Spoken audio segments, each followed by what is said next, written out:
Hello, I'm Terry Weaver, past governor of Rotary District 7750, and I'm here today to share with you some of the dynamics of a membership organization, such as Rotary.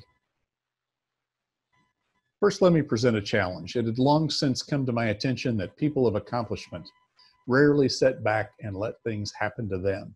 They went out and happened to things, according to Leonardo da Vinci. And it's been my observation in Rotary clubs that Rotary clubs who sit around and wait for things to happen to them don't get far. Rotary leaders who sit around and wait for things to happen to them don't grow Rotary clubs. What I'm asking you to do is go out and happen to your Rotary club on the basis of some of the things you learn in this multi-session membership summit. First lesson. An effective Rotary club has basically four attributes. One of those is that it sustains or increases its membership base. The second is that it implements successful service projects. That's our stock and trade. That's what we do. That it supports the Rotary Foundation through both participation in programs and financial contributions. And finally, that it develops future club leaders, not only for its own benefit, but also to provide leadership in Rotary beyond the local Rotary club. But folks, the part of this you've got to get right is this business of sustaining or increasing your membership base moderately and consistently over time. Absent that, if we're not able to maintain or increase our membership, pretty soon items 2, 3, and 4 become non-deliverable. It's also been my observation that consistent and moderate membership growth is the single best key performance indicator of an effective, vibrant Rotary club. You can also say by the same token that chronic or multi-year membership loss is a red flag, and that identifies some degree of club dysfunction. And by that I mean a Rotary club is not performing at its best, but you can see it in the membership decline. Lesson number 3, club leadership owns club performance. We haven't seen any correlation with economic factors, with demographic factors, with urban versus rural. The only correlation between club performance and any factor is the quality and organization of the club leadership. So the only way to strengthen a club is through folks like yourselves, the sitting club leadership, resolved to lead changes needed to bring the club back to its vibrant status. Now, not every Rotary club in District 7750 falls into this category. We have easily half of our Rotary clubs that are maintaining membership, and we have easily 25 to 30% of our clubs that are consistently and moderately growing. And we can tell the difference. Let me show you how. We set out to develop a predictive metric to identify whether a club will grow or decline in the future. Exactly the thing you want from your stockbroker, a predictive metric. So to do that, we looked at 6 years of membership trends from 16 districts, 846 Rotary clubs, a huge data set from which to draw several conclusions. One of them was that it's not true that Rotary clubs in general are declining in membership. It is true that membership in North America is slightly declining year to year, but that's because there are more Rotary clubs declining than there are growing. It's not true that all Rotary clubs are declining in membership. Many clubs are consistently growing. Some districts are growing, ours included, in recent years. Some zones are growing. And we discovered several things along the way. One of them is that attrition is real. Membership organizations lose members, and they lose members every year.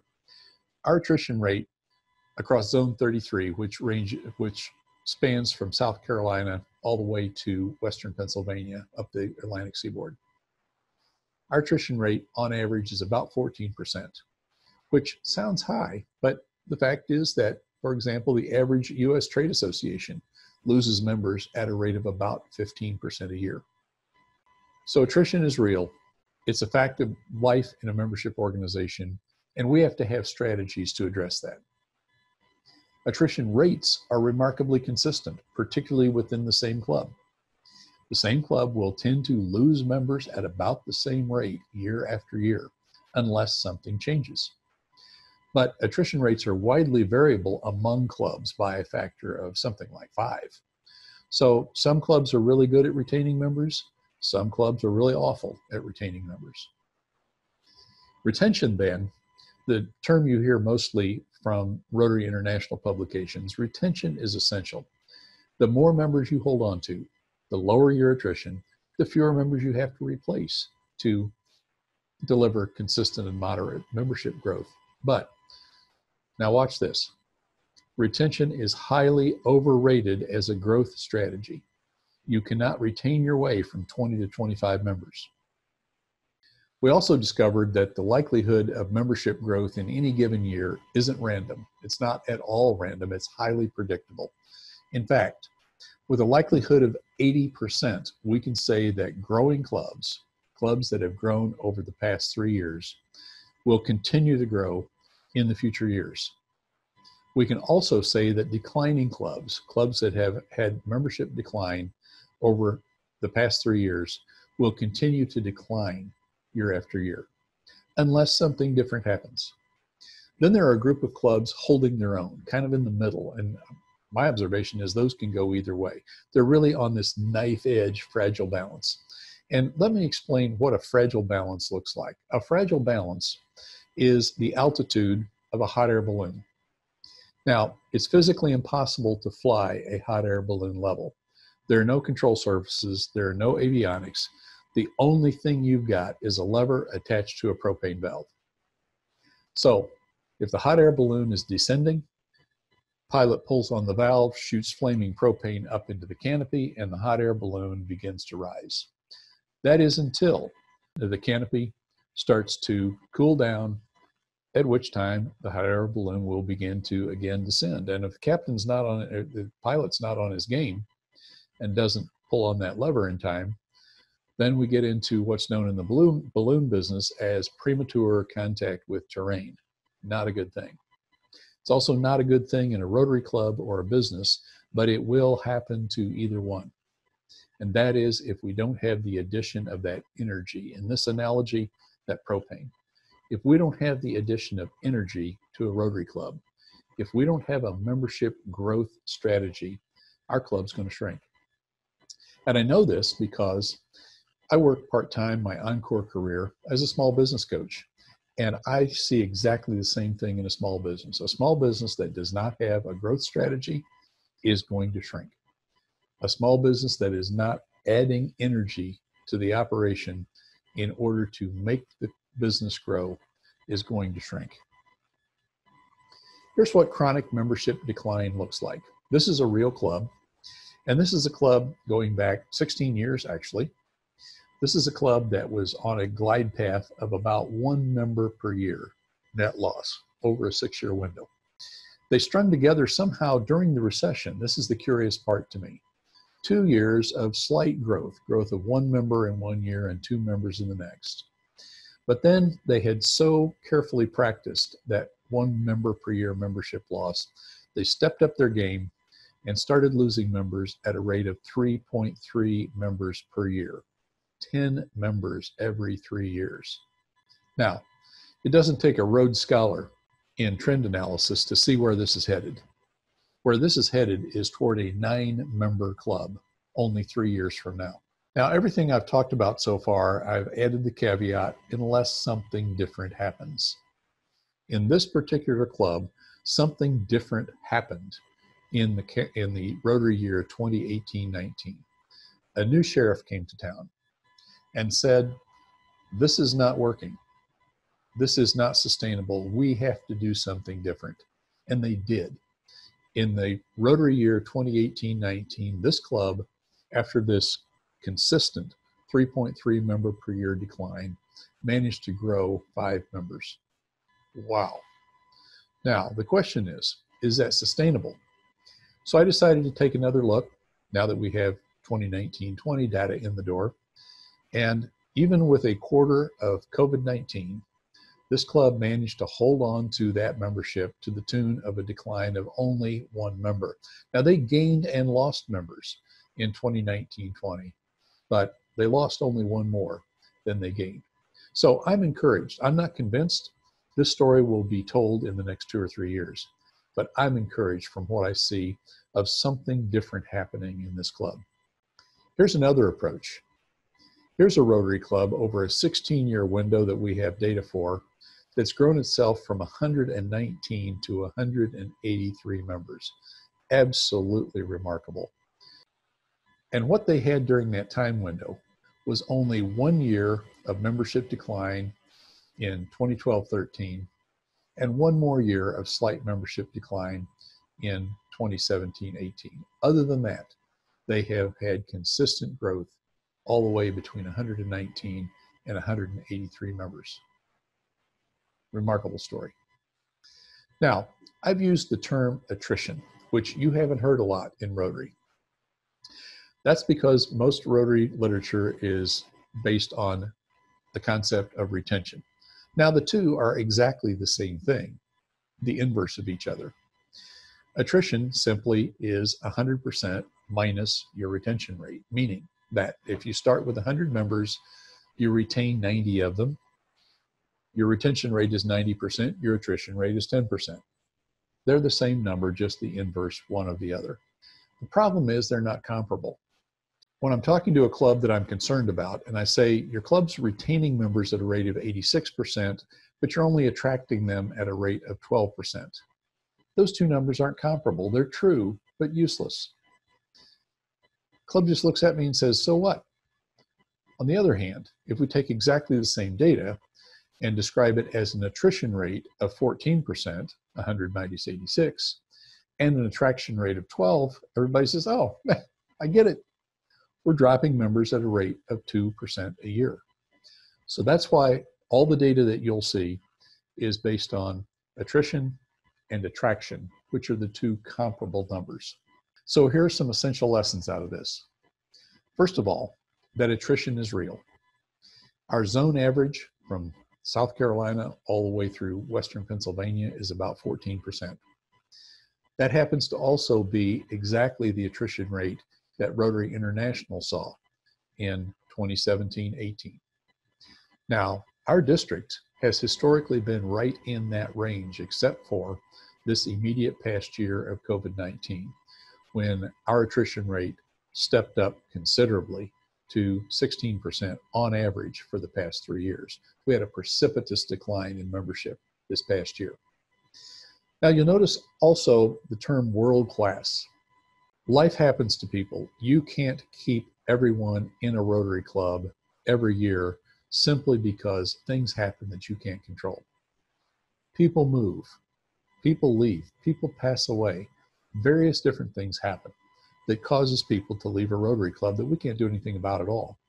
And that rate seems to be right in the 8 to 10% range, because in fact, I rarely see a club with retention better than those rates. I'll say that again. I rarely see a club that retains members better than 8 to 10% attrition. So my conclusion is that must be about the rate at which we can't control it anymore. And the best of the best are in that 8 to 10% attrition rate. So what's the lesson from that? The lesson for that, I believe, is that a club with already low attrition rates can't get much better than that. If you're in that single digit, 8, 9, 10%, even 11 or 12% attrition rate, you really can't improve very much upon that. There's just not any room to move. Sooner or later, if you want to grow your club, you're going to have to go find some new members. Keep doing what you're doing to hold on to members because that's working. But you're going to have to turn your attention to attracting members if you want to grow. Now, it's also easy to see that attrition rates above, say, 15%, above average, need attention. There's a reason people are leaving Rotary clubs, and the reason typically has to do with the club experience. Members don't leave Rotary. they actually leave Rotary clubs. And here's what I mean by that. People don't just wake up one morning and say, you know, that four-way test thing, I'm just not sure about that. That doing good in the world thing, I'm just not sure about that. That's not the way it works. They wake up in the morning and they say, I am tired of this dysfunctional Rotary club that I'm part of. I'm tired of this club that is not any fun, that has disorganized, meaningless meetings, and doesn't do anything in the community. Those are the kind of Rotary clubs that lose members. If yours is one of those, that's where to start fixing. Retention's overrated as a growth strategy. It's an excellent membership strategy, but if you want to grow, you're going to have to attract members. You can't retain your way from 20 to 25 members. It almost goes without saying, but I'll say it anyway. The rate at which you attract members has to exceed the rate at which you lose them. Your attraction rate has to exceed your attrition rate. And since I've asserted that unless something changes, history is going to pretty much repeat itself, maybe you need to know what your club's history is. Now, I've learned in years of problem solving, I'm a recovering engineer. I've been solving problems for decades. And one thing I've learned is you have to be really sure of the problem you're trying to solve. If the lights are out in the bedroom, it's important to know whether the lights are off in the rest of the house or the lights are off in the rest of the neighborhood. What problem are you trying to solve? In the case of a Rotary Club, are we trying to solve a problem with a high attrition rate? Are we trying to solve a low attraction rate? Or perhaps a combination of both? Or answer number 4, neither. Some Rotary clubs in District 7750, about 25 to 30% of them, do not have a membership problem. 25 to 30% of our clubs are consistently and moderately growing. And if you're one of those, you simply need to double down on what you're doing because it's working. But we could reduce these to some really simple success targets. If we said, well, if 14, 15% is average attrition, let's just keep our attrition rate below that level. Let's be better than average as far as attrition is concerned. Let's keep it below 15%. And by the way, let's do the other side better than average. Let's attract members at a rate of about 20%. So a 40-member club, in this particular case, 40-member club would be expected to lose members at about 6 a year, 15%. So don't lose any more than 6. A 40-member club would need to attract 8 members a year to hit the 20% target. So attract at least 8. If you do that, lose fewer than 6, attract at least 8, you'll have consistent, moderate membership growth of a couple of members a year in a 40-member Rotary Club. This really isn't that hard. Of course, the challenge is in getting it done. So the takeaways from today are these. First, that attrition is real, that you can easily calculate your attrition rate from available data, and we've done that for you. What we've done is we've calculated it on the basis of a 3-year average. So it smooths out some of the ups and downs that can happen from year to year. So all the data that you have is based on a 3-year average in the case of both attrition and attraction. Goes without saying, but I'll say it again, you have to attract members faster than you lose them. Your attraction rate has to exceed your attrition rate. And chronic membership decline is really not a membership problem. Chronic membership decline is a result of one or more core problems within the club and boils down to, frankly, folks, leadership dysfunction. There is something wrong with the way the club's working if your club is chronically losing members. Finally, you may not be able to fix it yourself. Now, one of the reasons I have work as a small business coach is business owners on occasion realize they have a problem in their business that they can't figure out how to fix. So they hire somebody like me to help with that, and I do. Because I bring a different set of skills, a different perspective, a different set of experiences, and a way of looking at the problem that they haven't ever had before because they're so tangled up inside the problem. The same may be true of your Rotary Club. Seek some help from your district membership team if you decide you're not going to be able to fix this yourself. So I'd like you to turn to your membership goal worksheet. which we'll be going over in the next segment of our virtual membership summits. Now, this is actual data for your club, so I wanted you to focus on two numbers.